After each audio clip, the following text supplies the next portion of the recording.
Hi, we're Josh and Ariel Wamsley, owners of Green Valley Tree LLC, based in North Windham. We're proud to sponsor Connecticut East this week and to serve the communities of Windham and New London counties with our tree removal and plant healthcare services. Visit our website at greenvalleytreeworks.com for a full list of our services, or give us a call on 860-234-4041. We look forward to hearing from you.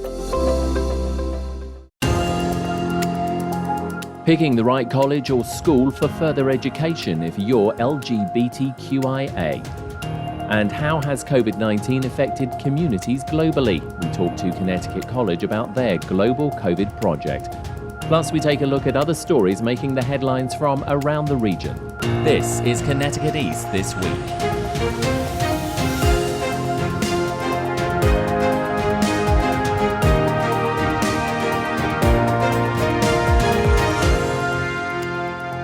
Hello, I'm Brian Scott Smith. Moving schools or going on to higher education is always challenging, but what if you identify as LGBTQIA?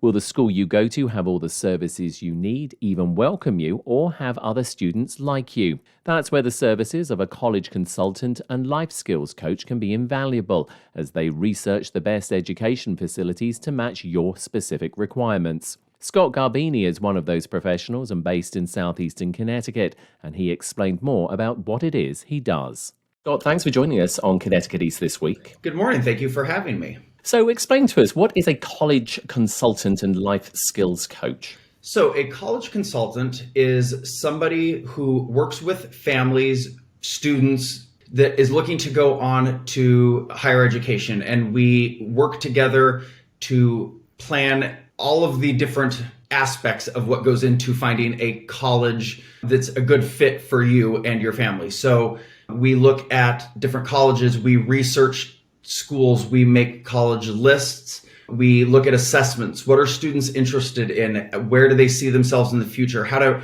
really navigate the college application process.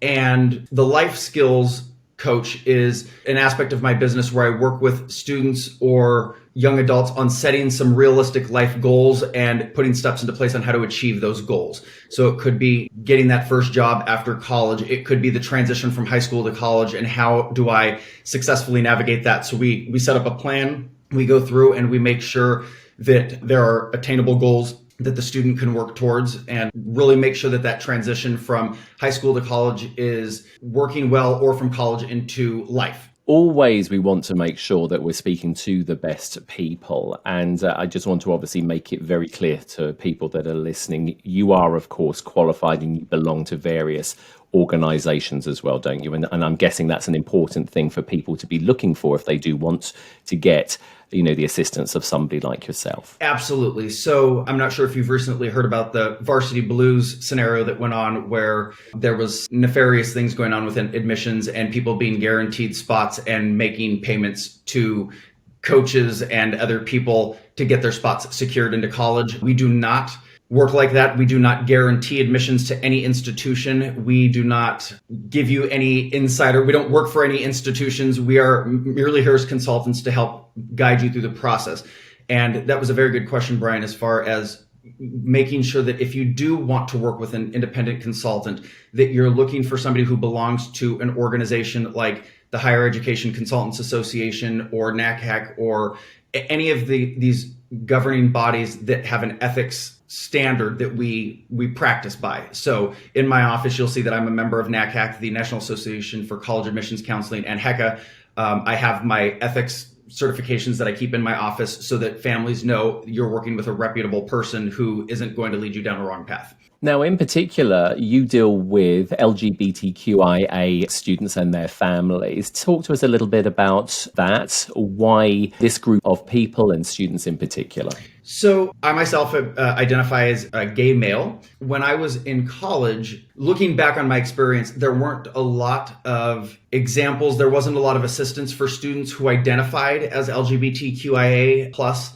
So as I worked through industry through the years, this was really an area that stuck out to me as far as working with young adults looking to go to college, but what are things specific to LGBTQIA students that they need to take into account when they go off to college? What are some of the things that are going to impact their college career? Do they have health services that are going to be able to work to their specific needs at that time? Are their policies inclusive? Do they have gender inclusive housing? What are the things that, as a student, aside from the social and the academic life, what are other things that LGBTQIA students need to understand and think about while they're looking at different colleges through this process? So in doing that, what I do when I'm working with my families is we sort of look through everything. We look at, do they offer gender inclusive housing? Is there a health office that's prepared to handle concerns that are specific to the LGBTQI community?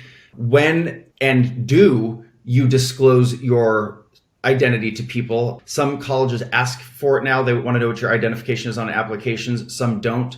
We talk about, sometimes I'll get students whose parents don't know. So having to balance that fine line, working with the student to make sure that I'm helping guide them into an appropriate fit, but also understanding that they are a young adult and they do have privacy, and I don't want to cross that line and out them to their parents. But I just want to pick up on that, not the parent issue, because you've made that very clear, but the other aspect about disclosing. And you said that, some schools actually now ask. That is quite interesting to hear, because, we hear about laws and statutes and whatever, which of course change depending on which state you're in. And, in the working world, there's certain things which employers aren't allowed to ask. Why has it become a subject for colleges to actually ask? So it's generally, it's an optional question that they are answering. But I believe the reason for it is, again, colleges are trying to make the experience for their students the best that they can be. We are teaching young adults how to grow and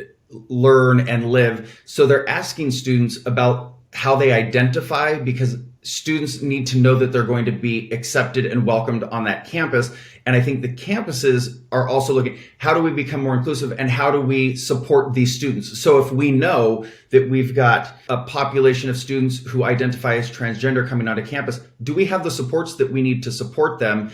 And as the consultant, I'm working with the student to find out, does that campus you're looking at have the supports that are going to help support you in your transition or as you're moving through whatever that looks like for you? So I think colleges have started implementing it as a way to let students know, we're here to support you. We want to know how to support you in the best way possible. And if you're comfortable putting down how you identify, that's another step that we can use to help you. I've never seen it used against a student that I'm aware of. Most of the students that mark it down are doing it because they've lived a life where they've had to correct people on their pronouns, or they've had to let people know how they identify. So I think sometimes for students, just being able to know the college is asking me, that means that they at least have the understanding of what we're going through, and they're trying to do better. And I think with everything going on right now in the world, that is something that I think everybody's trying to do, is how do we become more inclusive? How do we support students of underserved populations and really make sure that they're getting the best experience that they can get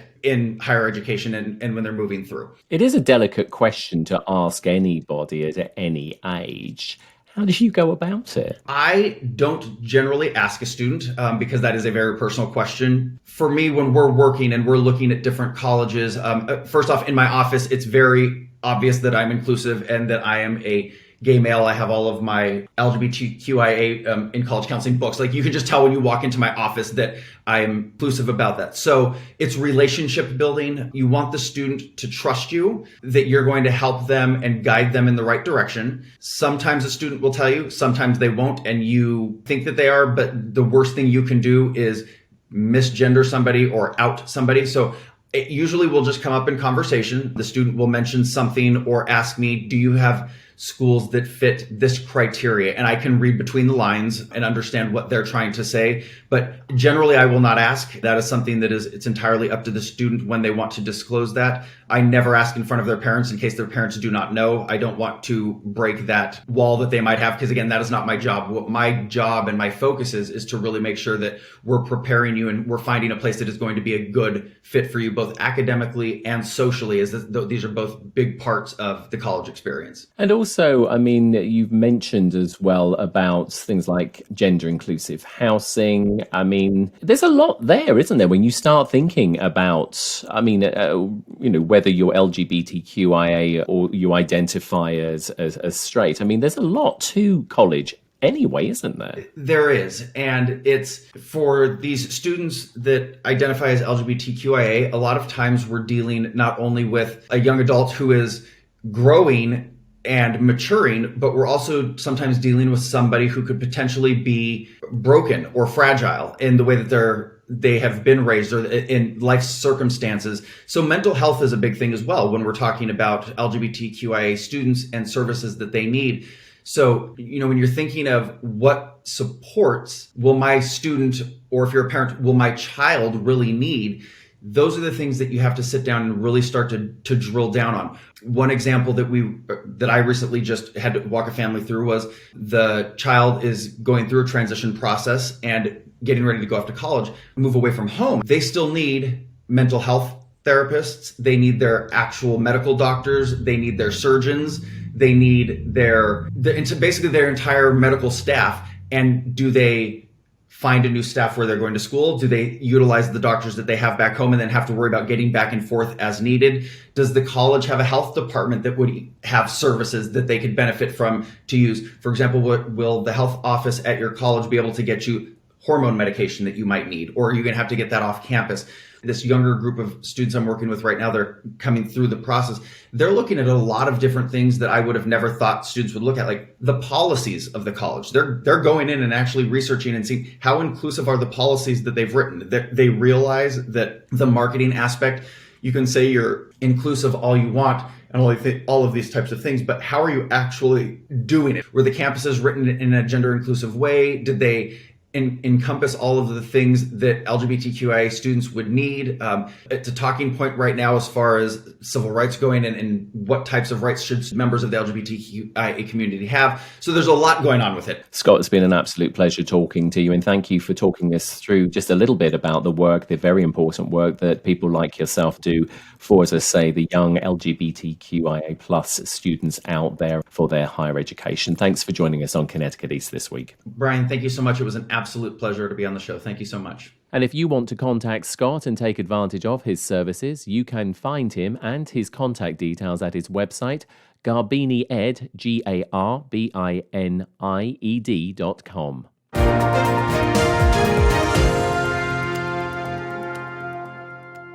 May is Mental Health Awareness Month, brought to you by UConn Health. Here for you then, here for you now. Hello, I'm Dr. Golda Ginsburg, and today I'm talking about the mental health issue of anxiety disorders in children and adolescents.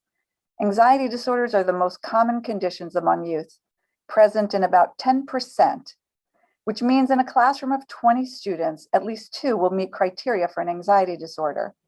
And about 2 more students will have elevated symptoms of anxiety that impair their functioning in some way. Anxiety disorders are associated with real impairment, such as school absenteeism, academic underachievement, family and social difficulties, and physical complaints that can lead to frequent doctor visits.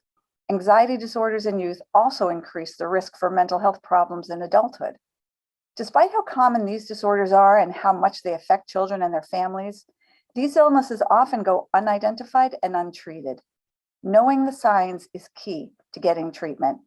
These 3 signs include 1, unexplained physical complaints. For instance, does your child complain about headaches, stomach aches, or having trouble sleeping? 2, anxious thoughts. Is your child always thinking about what might go wrong or be harmful and dangerous? And 3, avoidance. Does your child stop doing things or going places due to anxiety? When these signs are present and impair functioning, it's time to consider getting help. If you or someone you know is suffering from the signs or symptoms of a mental illness, then contact your doctor and speak to them about professional treatment options and how they can help you.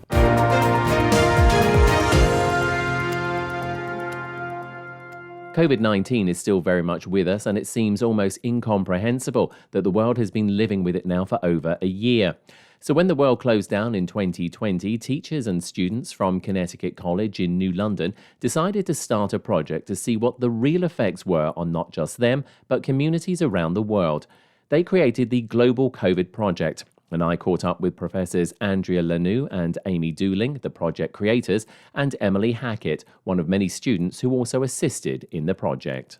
Thank you all for joining me. Andrea, I want to turn to you first. We're talking today about the Global COVID Project, which Connecticut College, together with its partners from around the world, have compiled.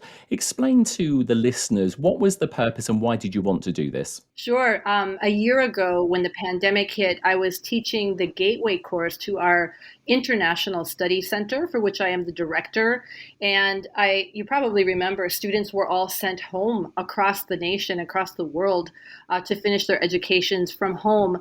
And of course, the pandemic was at the forefront of everyone's minds. And the 35 students in my class, we were wondering together, how can we better understand what is happening on a global scale? We are the International Study Center, after all, and we continued to talk over the summer after the class ended about how to understand the effects of the pandemic on communities throughout the world, across the globe. And we came up with the Global COVID Project, a group of us, a little think tank over the summer, 6 undergraduates and I, and my colleague Andrew Lopez at Connecticut College, who is a research librarian. We continued into the fall. I actually taught a freshman seminar called Global COVID, in which we created the current website that you have seen.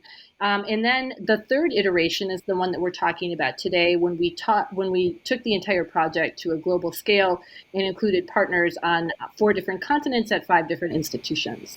What was the purpose of actually bringing in the partners from across the world? Well, one, they're located in 5 different countries to better understand what's happening from there. Of course, there are local effects of COVID throughout the globe.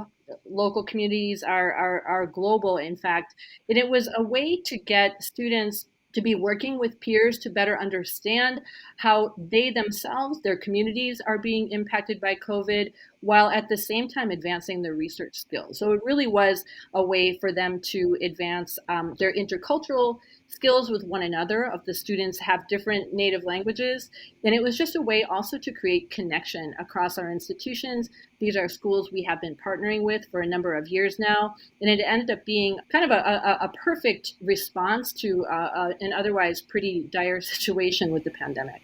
Amy, I want to turn to you. How has, not only this project, but also obviously the pandemic overall interrupted, obviously, the way that students have studied? That's a great question, right? Because it has been a tremendous disruption to international education, which has historically, really centered on study abroad, right? Mobility programs where we're sending students into the world to live and learn in other cultures. At Connecticut College, study abroad is a very important part of the student experience. About 50% of our students study abroad. And international internships is the kind of emergent form in which students are pursuing international education experiences. And that has all been disrupted, as Andrea has already said. Since last March, all of these programs have been suspended. And so this year, the challenge has been, how can we create meaningful spaces for our students to continue having international educational experiences and work on expanding capacities for global engagement, even during this period of immobility and lockdown. So, we had to get very creative. And so, the year has been exploring how can we use virtual spaces to provide opportunities for our students to connect with others in meaningful ways. So, if there's a silver lining, it's been obviously a terrible year on so many fronts, on so many different levels.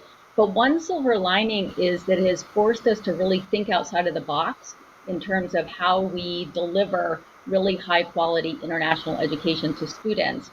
And we have discovered, that virtual exchange, global, international virtual exchange has enormous potential for expanding how we have done international education. So, I'll say one final thing, which is that, this generation, Gen Z, already lives online in very significant ways. And so it makes a lot of sense to be thinking about how can we harness these new ways that they are communicating and interacting with each other already for the purposes of international and global education. So I think that even post-pandemic, we are going to be continuing to explore and pilot and expand these kinds of virtual programs. Emily, I want to turn to you. You're a student at Connecticut College, or were also part of the Global COVID project. Why did you get involved and what did you get out of it? When I heard about the Global COVID project in this year when it has been so difficult to really meet new people and to travel and experience new cultures, I immediately was interested to sort of connect in this, both the scholarly but also social way with students from our partner institutions. It just seemed like as a sophomore in college, I haven't done much research myself. I don't have that much research experience. So on the one hand, it seemed like a way to gain new perspective on how to approach research, because I would be collaborating with students from different educational systems, different countries with, different life experiences, but also a way to get to know, make a new friend personally. And that did end up happening. We not only were researching the effects of COVID-19 on education in our respective countries, but we also did cultural conversations, which were provided to us by the Walter Commons, and got to know each other on a more personal level and understand how our life experiences in our respective countries may have shaped what we wanted to focus on in our research. In my group, I had a student from Zimbabwe, a student from St. Petersburg, Russia, a student in France. If it hadn't been for the pandemic, she would have been, she studies in Hong Kong. And finally, a student from Connecticut College, an international student from Vietnam. And it was a wonderful experience to get all of those different perspectives. Andrew, I want to come back to you. The project focused on 5 prominent areas: education, environment, activism, policy, and inequality. What stood out in maybe a couple of those things which were either surprising to you? Well, the first thing, obviously, is that all of these different areas are interrelated. So activism, on the one hand, everyone is locked down. No one is supposed to be going out into the streets. And yet we've seen more activism. There's a kind of paradox to much of it, right? That it's the act of being told to stay home that is actually forcing people to see some of the injustices in the world and to protest against them. Inequality is one of those areas in which people have seen the pandemic itself has made pre-existing social inequalities visible to many people that have sparked global activism. The environment, as much as people have been staying home and not driving, we've heard, oh, what wonderful air quality we have now because people are not driving their cars. And yet look at all the plastic, look at all of the single-use masks, look at so much trash that we are producing. And of course, education, the big kind of meta outcome of this is that higher education itself, public and private education, is all being transformed by the pandemic, including this project itself. I have been working with colleagues in Russia, with one of our partners actually in St. Petersburg, since 2008 quite actively. And yet I don't think we would have been working together in this way if it weren't for COVID-19. Finally, policy responses are what unify all of it, right? The goal of activism is often a permanent way to how we change things. So it's really my students who came up with these 5 areas. How do you focus a lens on what is happening in reality in response to the pandemic? I think that these 5 areas are ones that they felt very passionate about, and we kept seeing the interconnection and interrelation between all 5 areas. Well, it is an absolutely amazing project, and obviously to everybody at Connecticut College, the students, the professors, and also, of course, your partners. And thank you for joining us on the podcast. Thank you so much for having us. Thanks for having us, Brian. Thank you for having us. And you can see the results of the project at the website globalcovid19.digital.concoll.edu.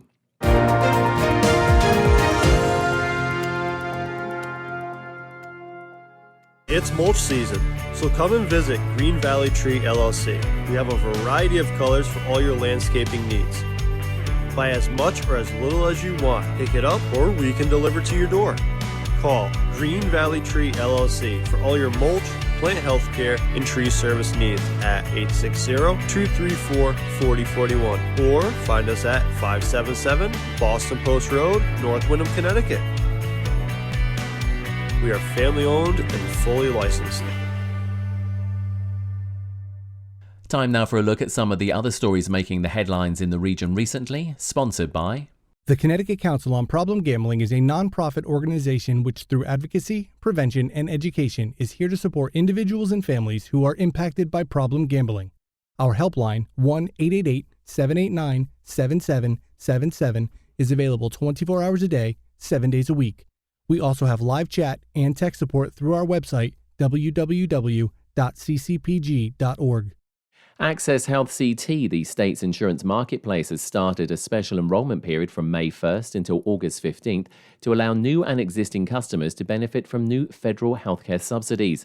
James Michel is the CEO of Access Health CT and says initially people must contact them to get the subsidies, but that will change later this year. Starting on July 1st, we would have updated our system, and any customer who qualifies, we will automatically update their records so that the additional benefit will accrue automatically for them. Residents could save thousands of dollars in healthcare premiums thanks to the introduction of the recent American Rescue Plan Act. The healthcare savings are initially for a 2-year period but could be extended, and Access Health CT is encouraging those without health insurance in particular to contact them. Details can be found at accesshealthct.com. The City of New London is launching an innovative new project to assist those in the community with mental health issues who frequently come into contact with law enforcement. Michael Passero, the mayor of New London, says a study they carried out unearthed startling figures about what many police calls in the city end up being about. We have no problem with diversity in this city, and we brag about our diversity. It's the equity and the inclusion that we have to work on. And this program is going to be key because we identified 40% of our police responses are directly related to mental health issues. And that's what this program is going to address. The new program will allow law enforcement to refer individuals to specially trained navigators who will be out in the city, who can refer people for treatment and other essential services. The City of New London is initially funding the groundbreaking program with $200,000 included in the city budget. In the Connecticut Examiner this week, all signs point to what should be a summer of reuniting with loved ones, re-entering society, and to some degree returning to normalcy for Connecticut residents. But in a series of interviews, therapists told the Connecticut Examiner that many of their clients with clinical anxiety may not be ready to go back out into the world just yet. According to a survey from the American Psychological Association, almost half of Americans report feeling comfortable returning to pre-pandemic life, and vaccinated Americans are just as likely to say this compared to those who have not received the vaccine. In the day this week, in a display of Southern New England's newfound political clout, 2 U.S. cabinet secretaries joined a U.S. senator, 2 U.S. representatives, and Governor Lamont in vouching for the kind of apprenticeship programs that are helping Electric Boat and Groton ramp up its submarine building workforce. In the Norwich Bulletin this week, many people from eastern Connecticut gathered on the grounds of the Bosra Farmers Market recently to remember a man important to all of them, former Norwich Community Development Corporation President Jason Vincent. Vincent was reported missing on December 30th, 2020, after his vehicle was found abandoned on the New River Gorge Bridge in West Virginia. His body was later recovered from Hawks Nest River Dam. And in next week's Connecticut East This Week, we catch up with Michael Spellman, the chief of the City of Groton Police, who retires after more than a 3-decade career in law enforcement. Spellman talks about his career, how policing has changed, and what meant the most to him during his police career.